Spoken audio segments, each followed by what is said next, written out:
Toc Toc avec Laoussine Bouyakouli. Première partie. Qui sont les Amazirs?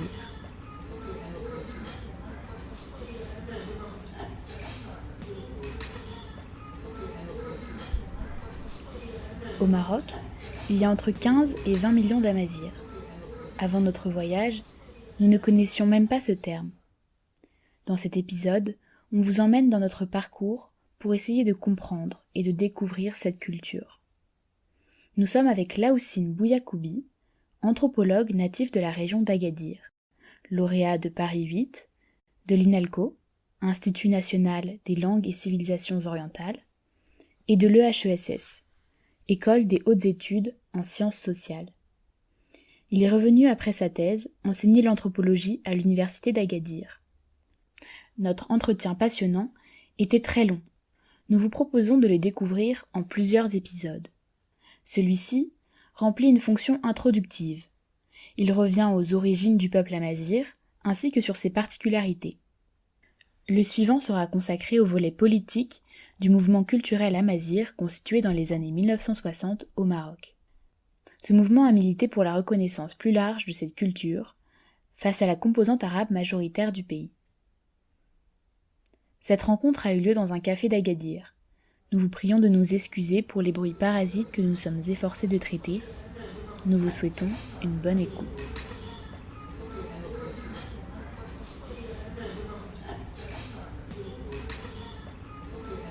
Pour commencer cet entretien, j'ai demandé à Laoussine de nous expliquer grossièrement ce que veut dire être amazigh. Pour répondre à cette question, ça demande un peu de connaître l'histoire de l'Afrique du Nord en général, et du Maroc en particulier. Donc, le Maroc, c'est un pays qui a une très longue histoire, qui date c'est même très difficile à dater parce que les gravures rupestres, par exemple, qu'on découvre dans cette région datent des milliers d'années. Donc la présence humaine sur cette terre est une présence très très très ancienne. Et on admet pratiquement par tout le monde que les premiers habitants de cette région, c'est les Berbères. Alors, c'est quoi les Berbères? Les Berbères, c'est les premiers habitants de l'Afrique du Nord et qui ont reçu après toutes, on va dire, les envahisseurs, les conquêtes, les migrants, tous les autres peuples, parce que l'emplacement géographique du Maroc et de l'Afrique du Nord facilite le passage des peuples et ça attire aussi même les colonisateurs. Donc c'est une région qui a connu beaucoup d'invasions.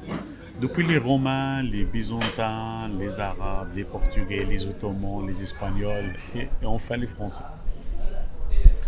Alors, les premiers habitants de cette région parlaient une langue qui s'appelle dans les écrits français le berbère.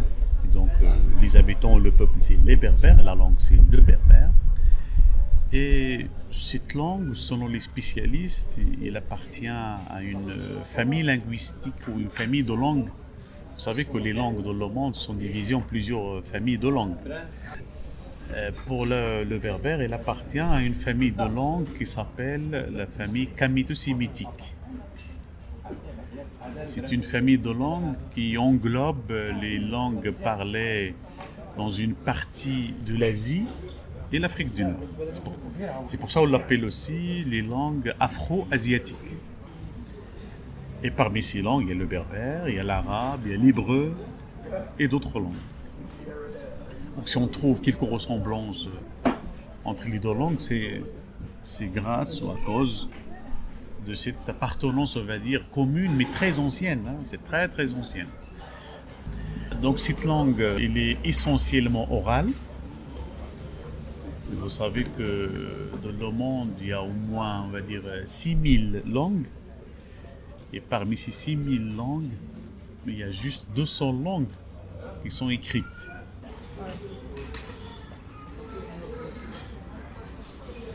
Donc le berbère, il fait partie de ces langues orales, au moins à dominance orale. Pourquoi je dis à dominance orale? Parce que c'est une langue qui a quand même sa graphie. son alphabet qui s'appelle Tifinagh. C'est l'alphabet originel de cette langue. On n'a pas de commune, ça veut dire on n'a pas de livre ou de texte écrit par cette graphie, à part ce qui est écrit sur les gravures rupestres. Des signes, des symboles, des petits paragraphes à côté du latin aussi. Donc à part ça, on n'a pas de commune, on n'a pas de patrimoine écrit en berbère. Il faut attendre jusqu'à l'arrivée des Arabes et de l'islam à partir du 7e siècle. Donc les Berbères, ils commencent à adopter l'alphabet arabe pour écrire leur langue. C'est pour cela aujourd'hui, on a un bon héritage du manuscrit écrit en berbère en alphabet arabe. Avec l'arrivée des Français au Maroc, à partir de 1912, les Français commencent à transcrire le berbère en alphabet latin. Donc on a encore un héritage de textes en berbère écrits en alphabet latin. Donc aujourd'hui, cette langue, il a 3 alphabets. Il y a le Tifinagh, c'est l'alphabet d'origine. On a l'alphabet arabe depuis l'arrivée des Arabes et des musulmans. Et après, on a la graphie latine depuis l'arrivée des Français. Officiellement, l'État marocain a choisi Tifinagh comme l'alphabet officiel de cette langue aujourd'hui, depuis 2003.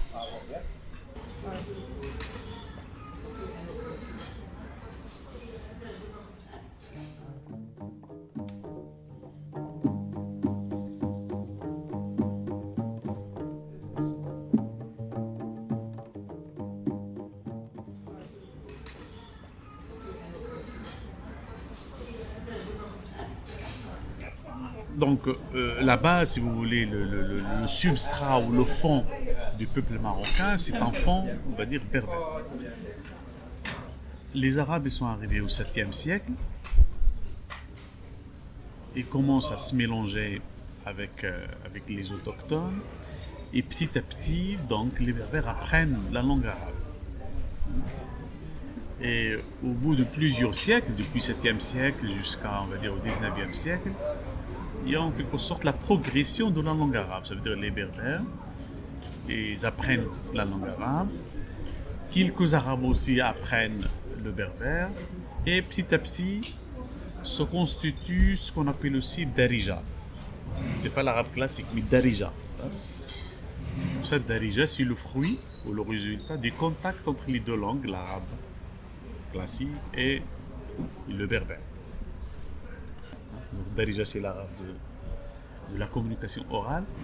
L'écrit, il est réservé en quelque sorte à l'arabe classique. C'est l'arabe, on va dire, soutenu, l'arabe savante, entre guillemets.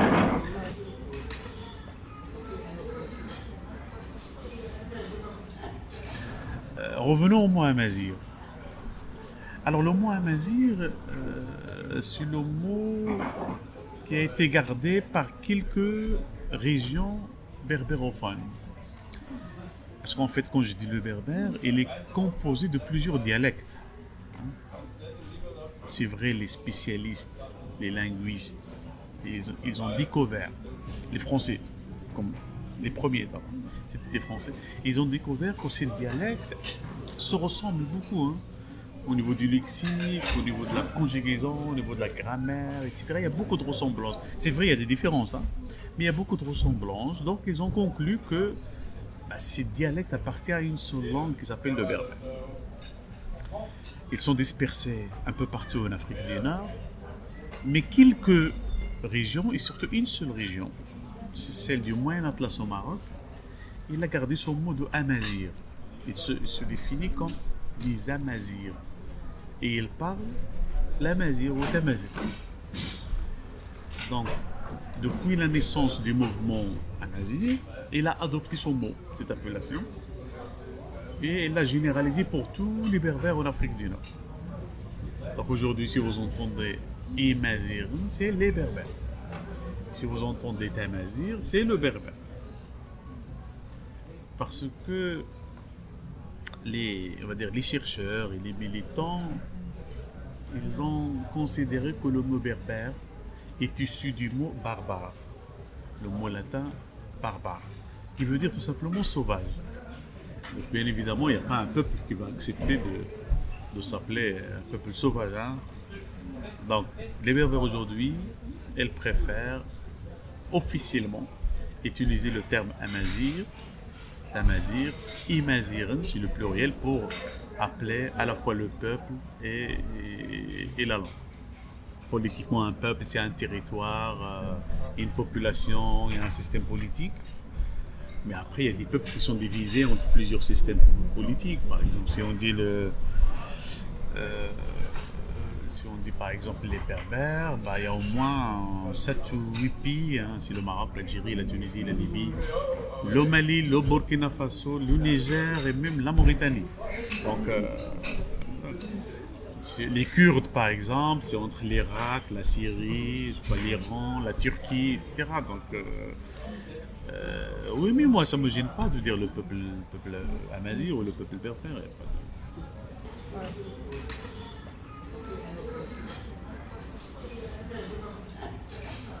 Donc vous en avez déjà un peu parlé de la rencontre entre la culture arabe et la culture amazigh. Est-ce que du coup, par exemple, il y a des amazirs qui parlent que amazigh, ou est-ce que depuis longtemps ils parlent tous arabe Alors, aujourd'hui, ceux qui parlent que amazigh, je peux dire qu'ils sont minoritaires. Que amazigh. Hein. Une seule, par exemple ma mère, elle ne parle que amazigh. Mon père un petit peu d'arabe, un petit peu difficilement. Mais ma mère, rien. Même les mots arabes qu'elle utilise, elle croyait que c'est du berbère. Donc pour elle, et la génération de ma mère, elle a 85 ans. Donc cette génération, oui, on peut encore trouver des gens qui ne parlent que berbère, mais ils sont minoritaires. Mais on va dire la majorité sont bilingues, berbère avec l'arabe. Du côté des arabophones, non. Là où on trouve un bilingue arabe-berbère, donc il est berbère à l'origine. C'est d'abord berbère et après il a appris l'arabe. Le contraire, je peux dire non, pas vraiment. Quelques cas, mais pas très significatifs. Hein, parce que c'est l'arabisation qui progresse, c'est pas la berbérisation. Donc aujourd'hui, on peut dire que la majorité des berbérophones parlent aussi darija. Et on n'a pas de statistiques officielles. C'est comme en France en fait, jusqu'à dernièrement. Vous savez, en France, la France évite ce qu'on appelle les statistiques ethniques. Hein? Tu es français, point. Ils s'en foutent si tu es venu du Maroc, d'Algérie, je ne sais pas d'ailleurs. Théoriquement, tu es français. Hein? Donc, c'était le cas au Maroc aussi jusqu'à dernièrement. Jusqu'à 2014, le dernier recensement, il y avait une question sur les langues. Quelle langue tu parles? Officiellement, l'État a donné quelques statistiques qui sont très contestées à ce niveau-là. Très contestées parce que d'abord c'est un échantillon. Hein. Quand tu fais un recensement, c'est pas tout. Et après, il y a des fonctionnaires qui posent cette langue et d'autres qui ne la posent pas.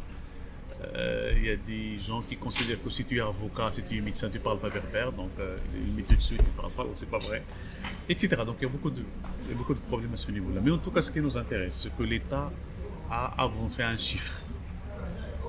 Nous disons il y a 27% de Marocains qui parlent berbère. Et c'est très contesté hein, par les gens. Ils disent non, mais c'est impossible. Pas 27%. Non. Et dans ces 27%, la première région, c'est ici, la région du sud, ceux qui parlent Tachelhit. Hein? À l'intérieur du berbère, c'est un autre problème. Hein? Il y a des dialectes. Donc nous, ici, on a Tachelhit. Et au centre du Maroc, on a Tamazir. Eux, ils ont gardé le terme, hein, Tamazir. Et au nord, on a Tarifit. Donc les plus nombreux, on va dire, selon ces statistiques, c'est ceux qui parlent Tachelhit, suivis par ceux qui parlent Tamazir, et après ceux qui parlent Tarifit.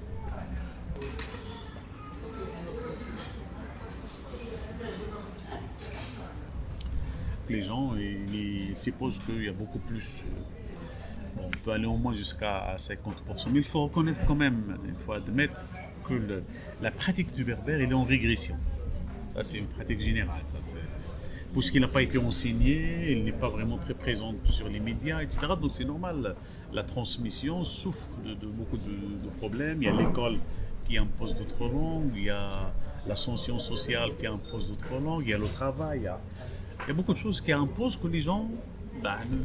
c'est pour ça qu'on trouve que beaucoup de familles parlent berbère et leurs enfants ne parlent pas berbère. Et quand tu poses la question au père, il te dit oui, pour qu'il ne trouve pas de problème à l'école, etc. Donc, il donne des... Alors comme moi, j'ai toujours parlé berbère et j'ai pas de problème à l'école. Donc, à côté d'un autre qui n'a jamais parlé berbère, il n'a pas gagné, il n'a pas réussi son parcours scolaire. Donc, c'est pas très, très convaincant. Hein.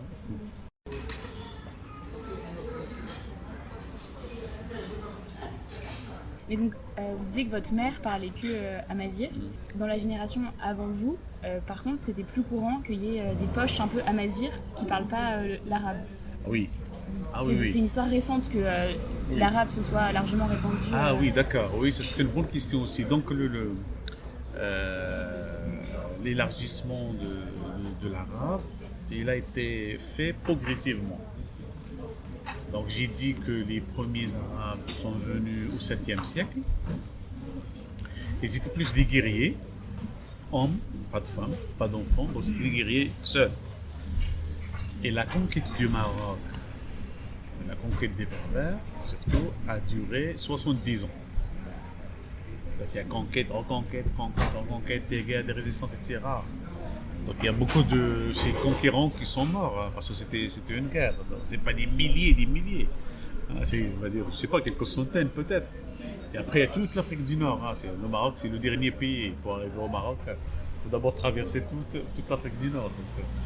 Donc il y a ce premier contact. On n'a pas beaucoup d'éléments historiques sur ces premiers moments de contact. Hein. Donc c'est pas trop. C'est passé comment, le contact linguistique. Mais ce qui est sûr, c'est que les Marocains, ils ont appris l'islam par le berbère, et non pas par l'arabe.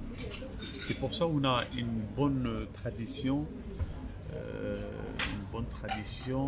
religieuse amazigh. On a des chants, on a le lexique religieux, les noms des prières, on a tout pratiquement en amazigh. Donc, ça montre que on a appris l'islam par notre langue. C'est pas par l'arabe. Mais après ce passage, je ne sais pas comment ça s'est passé, je peux pas vous donner des éléments qui ne sont pas très, très exacts. Alors la deuxième étape, c'est 11e, 12e siècle. Alors, 11e, 12e siècle, il y avait des événements importants et qui ont de l'impact sur la présence de la langue arabe. Le premier, c'est l'arrivée de 3 grandes tribus arabes qui s'installent au Maroc. Banu Hilal, Banu Sulaym, Banu Ma'qil, c'est les noms des tribus. Ils étaient d'abord en Égypte, et après ils s'est installés en Tunisie, et après ils sont venus au Maroc. Et ils se sont installés dans les plaines. C'est pour ça les zones les plus arabisées au Maroc, c'est d'abord les plaines. C'est autour de Rabat, Safi, la région qu'on appelle aujourd'hui Kouala. Après Essaouira. Essaouira, c'est au nord, je crois 150 km. À partir d'Essaouira. Déjà, Essaouira, c'est la zone de contact entre les deux langues. Hein. C'est Essaouira. Donc, cette partie-là, elle est parmi les premières zones arabisées. C'est à partir du XIe siècle. Ils étaient berbérophones. Avec ce contact, bon, c'est normal, les rapports de force n'étaient pas les mêmes, donc ils ont perdu la langue première pour adopter la deuxième langue.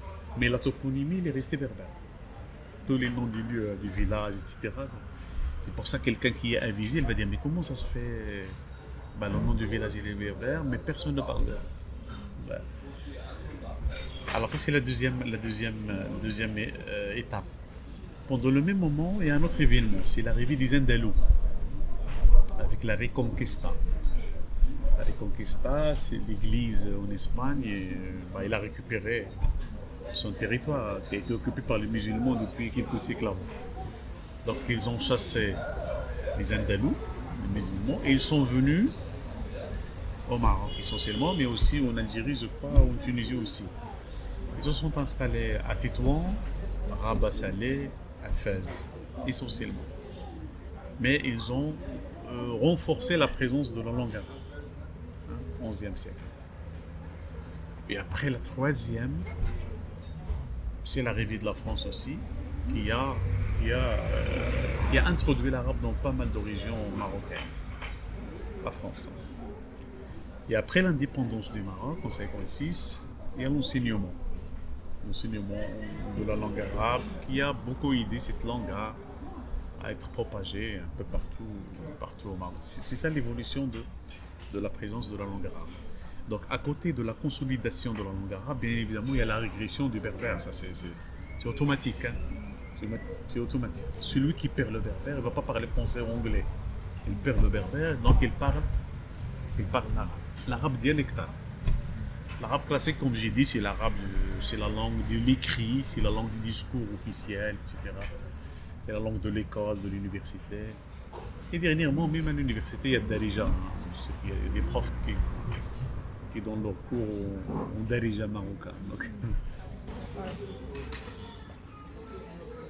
La fin est un peu abrupte, mais on a ensuite changé de sujet et ce sera l'objet de la deuxième partie. Merci d'avoir écouté cet épisode, on espère que vous avez appris des choses. N'hésitez pas à visiter notre site internet pour retrouver des cartes, quelques chiffres et les mots arabes employés.